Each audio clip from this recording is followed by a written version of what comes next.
Subscribe कीजिए हमारा channel crazy GK trick और लेटेस्ट वीडियो नोटिफिकेशन के लिए इस बेल आइकन को दबाएं। नमस्कार दोस्तों। आज के इस वीडियो में हम बात करेंगे हिस्ट्री का एक वेरी इंपॉर्टेंट टॉपिक है गवर्नर, गवर्नर जनरल और वायसराय। ऑलमोस्ट हर एग्जाम में इस टॉपिक से क्वेश्चन पूछा जाता है। हालांकि ये टॉपिक थोड़ा कंफ्यूजिंग जरूर है, पर मैं आपको सबसे इजी वे में इस टॉपिक को समझाऊंगा। ध्यान दें, जितना मैं आपको बताऊंगा आपको उतना ही याद रखना है, क्योंकि पढ़ने के लिए तो बहुत ज़्यादा है, आप कंफ्यूज हो जाएंगे। इस टॉपिक को हम देखिए दोस्तों दो वीडियो में कवर करेंगे। पहले वीडियो में गवर्नर, बंगाल के गवर्नर जनरल और भारत के गवर्नर जनरल को हम अच्छे से डिस्कस करेंगे। सेकेंड वीडियो में हम बात करेंगे सभी वायसराय के बारे में। क्लियर? वीडियो स्टार्ट करने से पहले एक एडवाइस देता हूं, आप गवर्नर, गवर्नर जनरल या वायसराय के नाम याद करने पे फोकस मत करिएगा, उनके काम से उनका नाम याद करने की कोशिश करिएगा। ओके? क्योंकि एग्जाम में उनके समय काल में हुई एक्टिविटी से संबंधित क्वेश्चन पूछे जाते हैं। ये आप चीज़ ध्यान रखिएगा। देखिए फ्रेंड्स, मैं आपको थोड़ा इजी कर देता हूँ।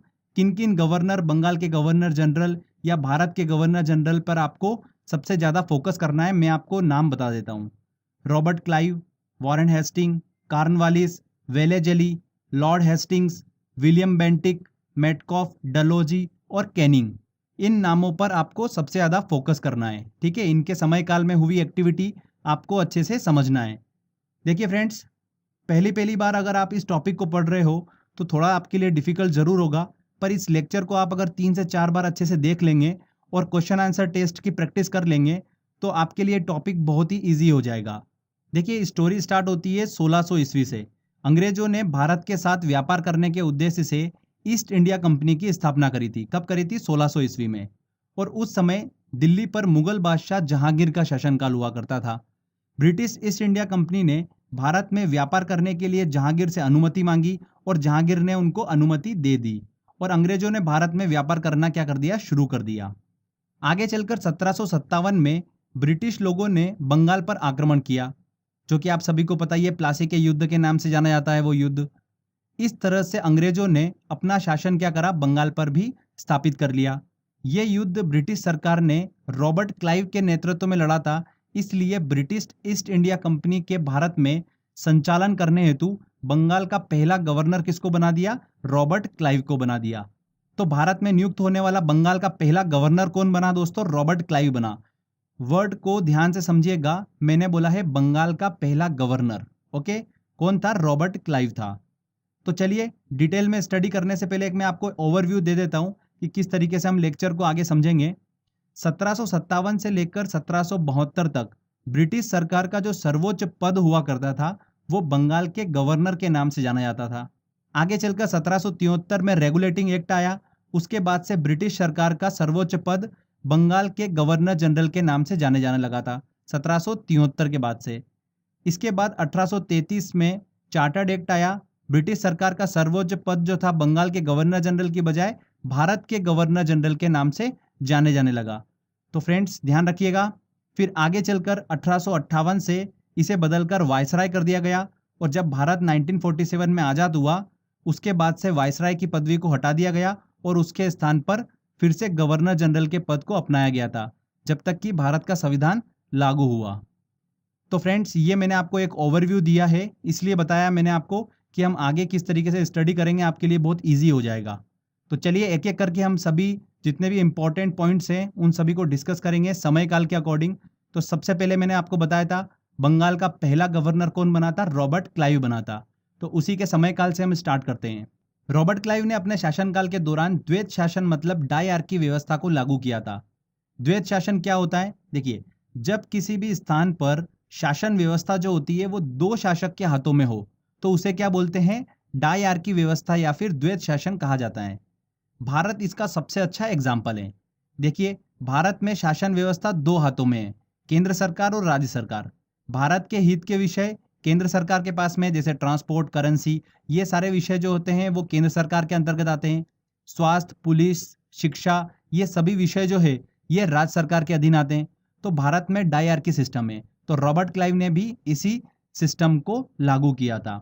तो रॉबर्ट क्लाइव के समय काल में प्रशासन जो था वो बंगाल का नवाब चलाता था और भू राजस्व, सैनिक संरक्षण, ये सभी जो थे ये ईस्ट इंडिया कंपनी के हाथों में थे।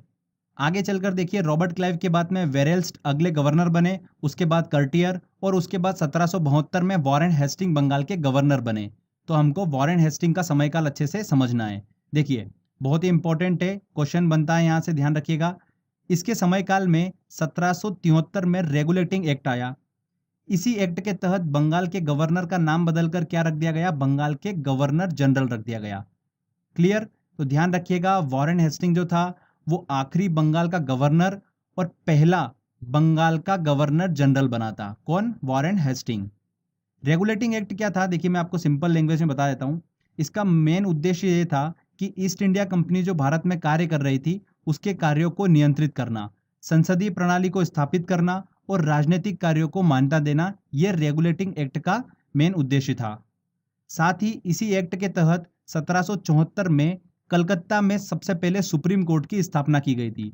कहां पर की गई थी? कलकत्ता में की गई थी। ध्यान रखिएगा friends, very very important point है। और इसकी पहली न्यायाधीश कौन थी? एलिजा इम्पे थी। इसी के समयकाल में सर विलियम जोन्स ने एशियाटिक सोसाइटी ऑफ बंगाल की स्थापना की। साथ ही भारत का पहला समाचार पत्र द बंगाल गजट का प्रकाशन भी इसी के समयकाल में हुआ था। वॉरेन हेस्टिंग के समयकाल में ही हुआ। इन्हीं के शासनकाल में पिट्स इंडिया एक्ट पारित हुआ था। पिट्स इंडिया एक्ट क्या था? जो रेगुलेटिंग एक्ट आया था 1773 में, उसकी कमजोरियों को दूर करने के लिए और अंग्रेजों की हितों की रक्षा करने के लिए 1784 में ब्रिटिश संसद ने पिट्स इंडिया एक्ट पारित किया था। पिट्स इंडिया एक्ट के तहत इंग्लैंड में एक नियंत्रण बोर्ड की स्थापना की गई थी। वॉरेन हेस्टिंग को पिट्स इंडिया एक्ट जो था बिल्कुल भी पसंद नहीं आया था, जिसके विरोध में उन्होंने इस्तीफा दे दिया था और इंग्लैंड चले गए थे। वहां जाने पर उन पर ब्रिटिश पार्लियामेंट ने महाभियोग चलाया, पर कुछ समय बाद ब्रिटिश संसद ने उन्हें सभी आरोपों से मुक्त कर दिया था। तो ये पॉइंट ध्यान रखिएगा, एग्जाम में पूछ लिया गया था ये वाला पॉइंट। आगे चलकर देखिए अगले बंगाल के गवर्नर जनरल कौन बने थे? लॉर्ड कॉर्नवालिस बने।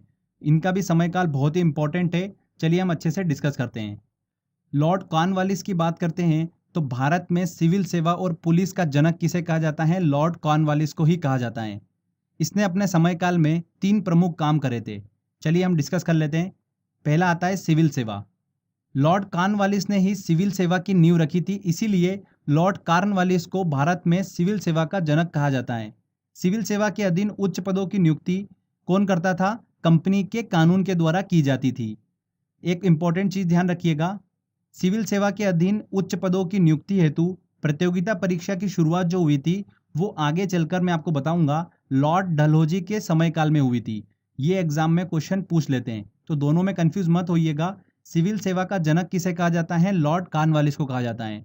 और सिविल सेवा के अधीन जितने भी उच्च पद थे उनकी नियुक्ति हेतु प्रतियोगिता परीक्षा की शुरुआत जो करी थी वो किसके समयकाल में हुई थी? लॉर्ड डलहौजी के समयकाल में हुई थी। तो ध्यान रखिएगा ये दोनों चीज बहुत ही इंपॉर्टेंट है। तो फ्रेंड्स सिविल सेवा का जनक किसे कहा जाता है? लॉर्ड कॉर्नवालिस को कहा जाता है। ओके, सेकंड देखिए चीज इनके समयकाल में क्या हुआ था, प्रमुख काम, पुलिस व्यवस्था की शुरुआत हुई थी। लॉर्ड कॉर्नवालिस ने प्रत्येक जिले में पुलिस थाने की स्थापना की और कुछ पुलिस कर्मियों को भी नियुक्त किया था। और तीसरा प्रमुख काम इसने क्या करा था? स्थायी बंदोबस्त को लागू किया था। इसने 1793 में बंगाल, बिहार, उड़ीसा में भूमि कर योजना को लागू किया था, जिसके तहत क्या होता था? जमींदारों को भू राजस्व का 90% भाग कंपनी को देना होता था और 10% भाग जो था भू राजस्व का वो अपने पास रखना होता था। इस योजना को किसने बनाया था? स्थायी बंदोबस्त योजना को सर जॉन शोर ने बनाया था। एक इंपॉर्टेंट पॉइंट और ध्यान रखिएगा, लॉर्ड कॉर्नवालिस ने अपने समयकाल में टीपू सुल्तान के साथ में श्रीरंगपट्टनम की संधि भी की थी। श्रीरंगपट्टनम जो जगह है ये मैसूर से 9 किलोमीटर दूर कावेरी नदी के टापू पर स्थित है। कॉर्नवालिस ने इस किले की क्या करी थी? घेराबंदी करवाई थी। उस समय पर इस किले पर राज कौन करता था? हैदर अली और उसका पुत्र टीपू सुल्तान इस पर राज किया करते थे, शासन किया करते थे। 1792 ईस्वी में इस घेराबंदी का अंत जो हुआ था वो अंग्रेजों के साथ एक संधि कर हुआ था। तो संधि जो हुई थी वो टीपू सुल्तान और कॉर्नवालिस के बीच में हुई थी और यही संधि क्या कहलाई थी? श्रीरंगपट्टनम की संधि कहलाई थी।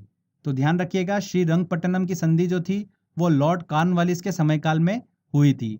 इसी के साथ में तीसरा जो एंग्लो मैसूर युद्ध था वो समाप्त हुआ था। अब ये एंग्लो मैसूर युद्ध क्या है ये मैं आपको आगे समझाने वाला हूँ। लॉर्ड कॉर्नवालिस के बाद में देखिए अगला गवर्नर जनरल कौन बना था? सर जॉन शोर बने थे। 1793 से लेकर 98 तक इनका समयकाल चला। इनके समयकाल में सिर्फ एक ही चीज आपको ध्यान रखनी है, खारदा का युद्ध हुआ था। ठीक है। और ये खारदा का युद्ध जो हुआ था ये मराठों और निजाम के बीच में हुआ था। इसको याद रखने का एक तरीका मैं आपको बता देता हूँ। देखिए खारदा में देखिए वर्ड जो आ रहा है स्टार्टिंग का खर खर, ठीक है। और खर खर की आवाज़ जो होती है उससे क्या होता है, शोर होता है हमेशा, तो उससे आप इसको इजीली याद रख सकते हैं, ठीक है। तो खारदा का युद्ध जब भी आएगा तो खरकर साउंड आपको वहां पर दिमाग में आएगा, और खरकर से क्या होता है, शोर होता है। तो सर जॉन शोर के समय काल में खारदा का युद्ध हुआ था मराठों और निजाम के बीच में। इसके बाद में बंगाल के अगले गवर्नर जनरल कौन बने थे, लॉर्ड वेलेजली बने। इनका समयकाल भी बहुत ही इंपॉर्टेंट है, यहाँ से भी एग्जाम में क्वेश्चन बन जाता है। देखिए लॉर्ड वेलेजली के समयकाल की बात करते हैं तो इसे बंगाल के शेर के नाम से जाना जाता था। इनके समयकाल में जो प्रमुख घटनाएं हुई वो कौन कौन सी थी, सायक संधि प्रणाली, बसीन की संधि, चौथा एंग्लो मैसूर युद्ध, और इन्होंने प्रेस पर प्रतिबंध लगाया था। तो ये 4 प्रमुख घटनाएं थी। एक एक करके चलिए सबको हम अच्छे से समझते हैं। लॉर्ड वेलेजली ने भारत में फ्रांसीसियों के भय को समाप्त करने हेतु सायक संधि प्रणाली की शुरुआत करी थी। अगर बात करते हैं कि भारत में सबसे पहले सायक संधि प्रणाली की शुरुआत किसने करी थी, तो वो किसने करी थी, फ्रांसीसी गवर्नर डुप्ले ने करी थी। इस प्रणाली का उद्देश्य क्या था, ब्रिटिश राज्य का विस्तार करना। इस प्रणाली के तहत दूसरे राज्यों से संधि कर कर उन्हें ब्रिटिश राज्य में मिला लिया जाता था। ध्यान रखिएगा सबसे पहले हैदराबाद के शासक ने इस संधि को स्वीकार किया था। किस शासक ने, हैदराबाद के शासक ने। आगे देखिए सेकेंड इंपॉर्टेंट एक्टिविटी क्या हुई थी, बसीन की संधि हुई थी। बसीन की संधि अंग्रेजों और मराठा पेशवा बाजीराव के बीच में हुई थी। तो बसीन की संधि का संबंध भी किससे है, लॉर्ड वेलेजली के समयकाल से है। आगे देखिए चौथा एंग्लो मैसूर युद्ध जो हुआ था 1799 में, वो भी इसी के समयकाल में हुआ था, लॉर्ड वेलेजली के समयकाल में ही हुआ था। अंग्रेजों और हैदर अली तथा उसके पुत्र टीपू सुल्तान के बीच में समय समय पर युद्ध लड़े गए थे, जिन्हें एंग्लो मैसूर युद्ध के नाम से जाना जाता है। 32 वर्षों के बीच में 1767 से 1799 के बीच में 4 युद्ध लड़े गए थे। हमको देखिए जिसको ध्यान रखना है वो है चौथा एंग्लो मैसूर युद्ध, जो कि हुआ था लॉर्ड वेलेजली के समयकाल में, और इसी युद्ध में टीपू सुल्तान जो था वो मारा गया था, इसीलिए हमको इसको ध्यान रखना है। चौथी प्रमुख एक्टिविटी क्या हुई थी इसके समयकाल में, कि इसने प्रेस पर प्रतिबंध लगा दिया था। ओके फ्रेंड्स, तो फ्रेंड्स ये अच्छे से हमने लॉर्ड वेलेजली का समयकाल डिस्कस करा। इसके बाद देखिए अगला बंगाल का गवर्नर जनरल कौन बना, लॉर्ड कॉर्नवालिस बना। फिर से बना था ये 1805 में, पर जल्दी ही इनकी क्या हुई, उत्तर प्रदेश के गाजीपुर में मृत्यु हो गई थी। इसके बाद सर जॉर्ज वालो अगले बंगाल के गवर्नर जनरल बने।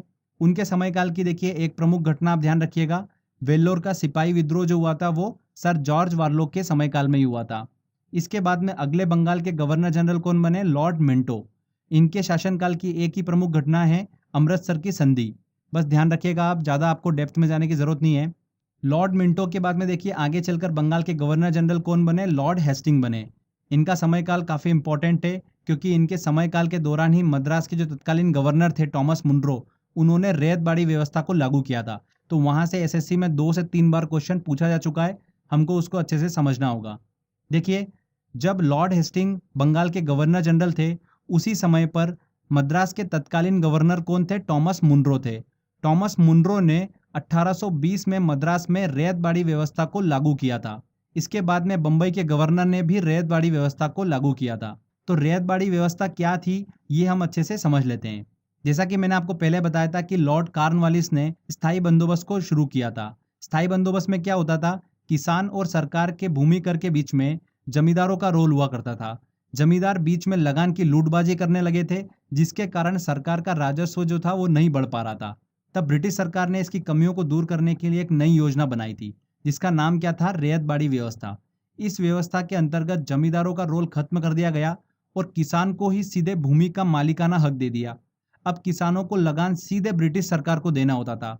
रैयतबाड़ी व्यवस्था के अंतर्गत जो किसान कर नहीं देता था उससे जमीन छीन ली जाती थी। ध्यान रखिएगा रैयतबाड़ी व्यवस्था सबसे पहले मद्रास में लागू हुई थी। मद्रास के किस जगह पर, बारामहल में शुरू हुई थी। इसके बाद देखिए अगले गवर्नर जनरल कौन बने बंगाल के, लॉर्ड एमहर्स्ट बने। इनका समयकाल इतना इंपॉर्टेंट नहीं है, आपको ध्यान देने की जरूरत नहीं है। उसके बाद देखिए फिर अगले गवर्नर जनरल कौन बने बंगाल के, विलियम बेंटिक। ये बहुत ही इंपॉर्टेंट है। 1828 से लेकर 1835 तक इनका समयकाल चला। इनके समयकाल के दौरान ही 1833 में चार्टर्ड एक्ट आया। चार्टर्ड एक्ट के तहत बंगाल का गवर्नर जनरल जो था अब भारत का गवर्नर जनरल कहलाने लगा। तो ध्यान रखिएगा विलियम बेंटिक भारत का पहला गवर्नर जनरल बना था। अगर हम बात करते हैं कि बंगाल का आखिरी गवर्नर जनरल कौन बना, तो वो कौन था? Lord William Bentinck. और भारत का पहला गवर्नर जनरल कौन बना था? वो बना था लॉर्ड विलियम बेंटिक। ठीक है, अब देखिए इनके समयकाल में आपके लिए थोड़ा सा इजी बना देता हूं। एक ट्रिक से देखिएगा, बेंटिक का नाम जो था वो क्या स्पष्ट कर रहा है? बैन। बैन मतलब किसी चीज पर बैन लगा देना। तो जितनी भी गलत गलत चीजें थी, लॉर्ड विलियम बेंटिक ने उन पर सब पर बैन लगा दिया और अच्छी अच्छी चीजों की शुरुआत करी थी। जैसे राजा राम मोहन राय के साथ मिलकर सती प्रथा को समाप्त कर दिया, उस पर बैन लगा दिया। ठगी प्रथा पर बैन लगा दिया, मतलब उसको समाप्त कर दिया। सभी गलत चीजों पर बैन लगा दिया, मतलब बंद कर दिया। इसीलिए इनके समयकाल में कोई भी युद्ध नहीं हुआ था। ध्यान रखिएगा, इनका समयकाल शांति का समयकाल कहलाता है। अगर आपसे एग्जाम में कोई युद्ध से रिलेटेड क्वेश्चन पूछ ले, तो ये तो आपको क्लियर हो चुका है कि लॉर्ड विलियम बेंटिक के समयकाल में कोई भी युद्ध नहीं हुआ था। तो अगर ऑप्शन में आता है तो इसको बिल्कुल मत लगाइएगा। अगर अच्छे काम की बात करते हैं तो 1835 में इन्होंने कलकत्ता में मेडिकल कॉलेज की स्थापना की। अंग्रेजी लैंग्वेज को भारत में उच्च शिक्षा का माध्यम बनाया, ये एग्जाम में क्वेश्चन पूछा गया था। नहरें, सड़कें, तालाब जैसे कई सार्वजनिक सुधार इन्होंने अपने समयकाल में किए थे। तो ये लॉर्ड विलियम बेंटिक का समयकाल आप ध्यान रखिएगा। इसके बाद देखिए अगले भारत के गवर्नर जनरल कौन बने? Charles Metcalfe. चार्ल्स मेटकॉफ के समयकाल में एक ही प्रमुख घटना हमको दिमाग में रखना है कि इन्होंने अपने समयकाल में प्रेस को स्वतंत्रता दिलाई थी। ध्यान रखिएगा, प्रेस को स्वतंत्रता किसने दिलाई थी? चार्ल्स मेटकॉफ ने दिलाई थी। लॉर्ड वेलेजली के टाइम पर प्रेस पर प्रतिबंध लगा दिया गया था, जो कि चार्ल्स मेटकॉफ ने उस प्रतिबंध को हटा दिया अपने समयकाल में। चार्ल्स मेटकॉफ के बाद देखिए भारत के अगले गवर्नर जनरल कौन बने थे? ऑकलैंड, एलेनबरो, हॉर्डिंग्स, ये भारत के अगले गवर्नर जनरल बने। इनका समयकाल देखिए ज़्यादा हम डिस्कस नहीं करेंगे क्योंकि इतनी इंपॉर्टेंट एक्टिविटी हमको यहाँ पर नहीं देखने को मिलती है। बस इतना ध्यान रखिएगा, एलेनबरो के समयकाल में ही दास प्रथा का अंत हुआ था और रविवार को छुट्टी की शुरुआत भी इन्हीं के समयकाल से हुई थी। हॉर्डिंग्स के समयकाल में देखिए पहला एंग्लो सिख वॉर हुआ था। ध्यान रखिएगा, पहला एंग्लो सिख वॉर कब हुआ था? लॉर्ड हॉर्डिंग्स के समयकाल में हुआ था। इसके बाद में देखिए भारत का अगला गवर्नर जनरल कौन बना? डलहौजी बना, जिनका समयकाल चला 1848 से लेकर 1856। बहुत ही इंपॉर्टेंट है, यहाँ से एग्जाम में क्वेश्चन निकल कर आता है इनके समयकाल से। लॉर्ड डलहौजी की बात करते हैं तो इन्हें ही आधुनिक भारत के निर्माता के रूप में जाना जाता है। देखिए कौन कौन सी प्रमुख घटनाएं हुई इनके समयकाल में, चलिए डिस्कस करते हैं। रेलवे का विकास हुआ। पहली रेल डलहौजी के शासनकाल में ही 1853 में बम्बई से ठाणे के बीच में चली थी। संचार प्रणाली का विकास भी इन्हीं के समयकाल में हुआ। पहली संचार सेवा जो थी वो आगरा और कलकत्ता के बीच में शुरू हुई थी। 1854 में देखिए इनके समयकाल में ही डाकघर अधिनियम पास हुआ था, जिसके तहत पहली बार डाक टिकटों का प्रचलन शुरू हुआ था।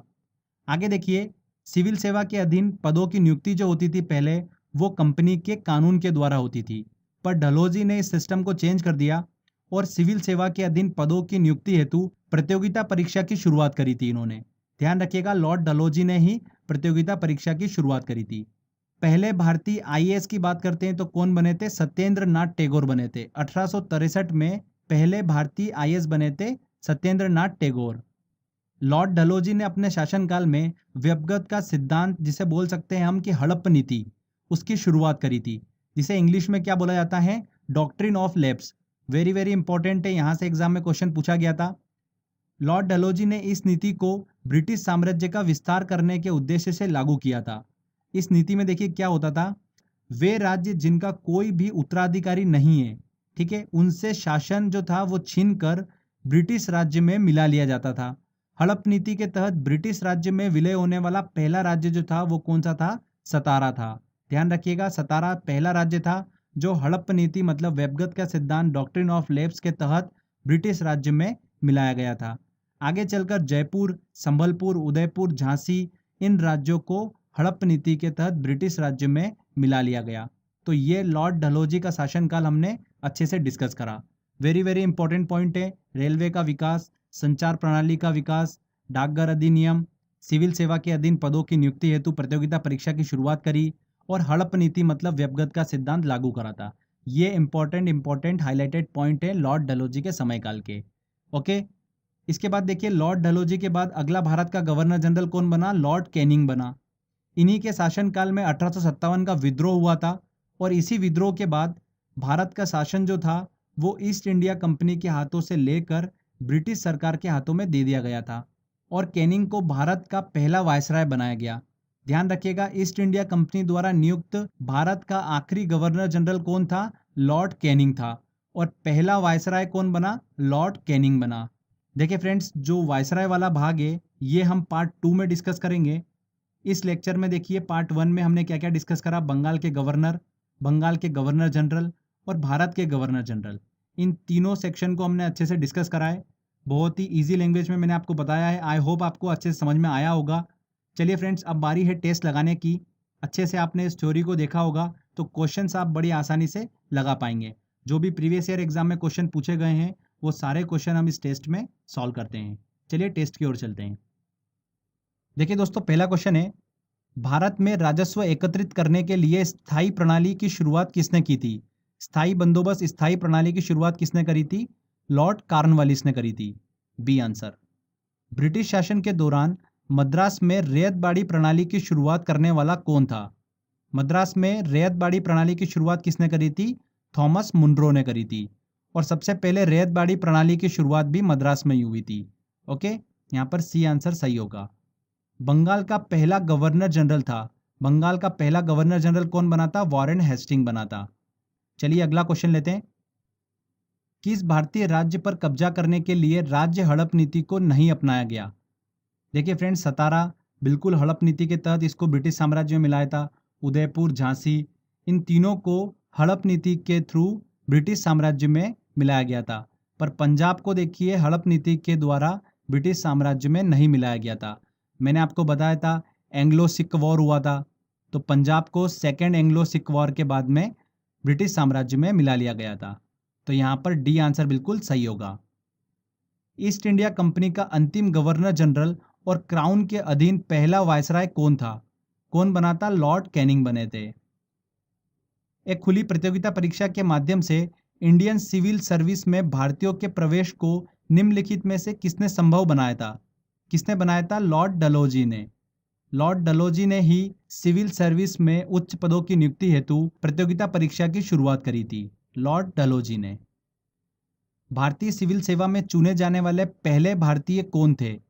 पहले आईएएस कौन बने थे? सत्येंद्र नाथ टैगोर बने थे 1863 में। ध्यान रखिएगा, सत्येंद्र नाथ टैगोर। इंग्लैंड के हाउस ऑफ कॉमन द्वारा भारत के किस गवर्नर जनरल पर महाभियोग चलाया गया था? किस पर चलाया गया था? वॉरेन हेस्टिंग पर। वॉरेन हेस्टिंग जो थे वो पिट्स इंडिया एक्ट के देखिए विरोध करते हुए गवर्नर जनरल के पद से इस्तीफा देकर इंग्लैंड चले गए थे, जहां पर उन पर महाभियोग चलाया गया था। ठीक है, तो वॉरेन हेस्टिंग यहाँ पर सही आंसर होगा। निम्न में से कौन सा भारत का पहला वायसराय था? पहला वायसराय कौन बना? लॉर्ड कैनिंग बने थे। चलिए अगला क्वेश्चन देखते हैं। डॉक्ट्रिन ऑफ लैप्स या व्यपगत का सिद्धांत निम्न में से किसने आरंभ किया था? किसने शुरुआत करी थी इसकी?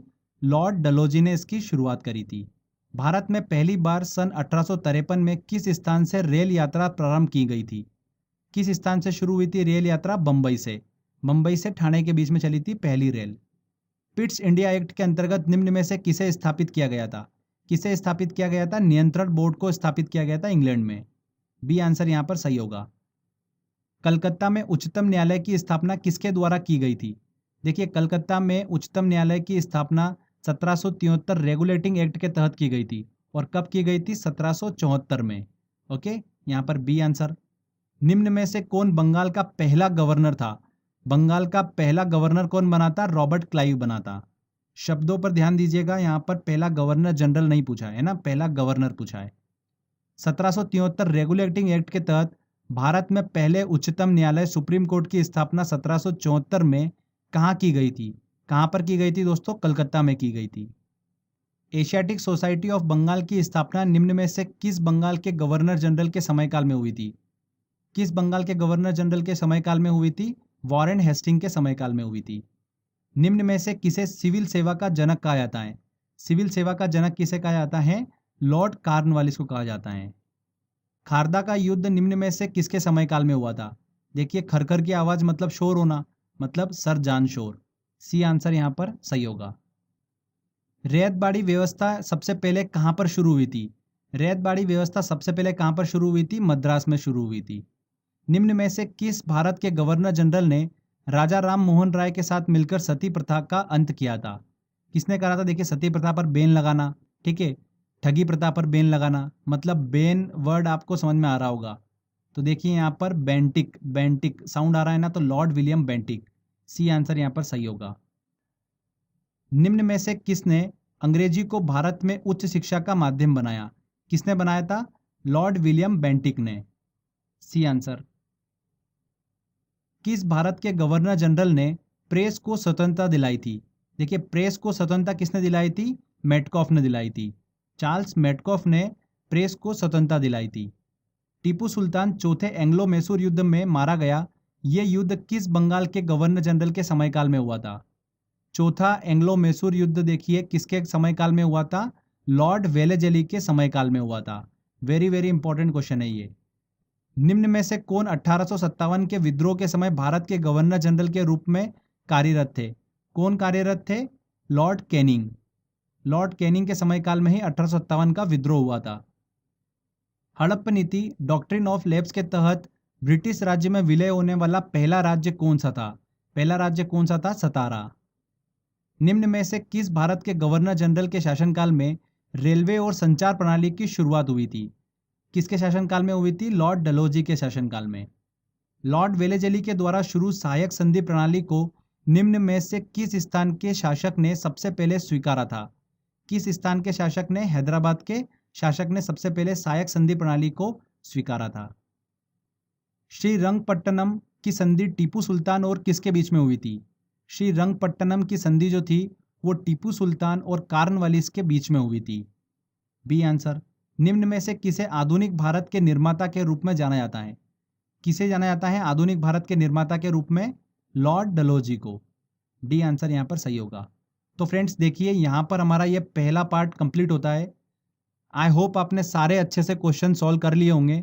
तो इस वीडियो को अच्छे से 2-3 बार देख लीजिए और टेस्ट की प्रैक्टिस भी कर लीजिए।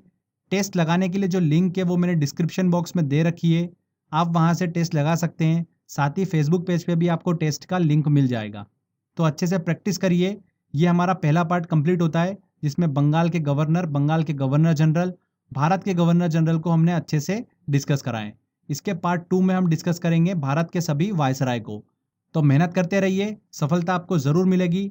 आई होप दोस्तों आपको ये वीडियो काफ़ी पसंद आया होगा। अगर आपको वीडियो अच्छा लगा है तो प्लीज़ जल्दी से वीडियो को लाइक करिए, शेयर करिए और कमेंट करके ज़रूर बताइए कि वीडियो कैसा लगा।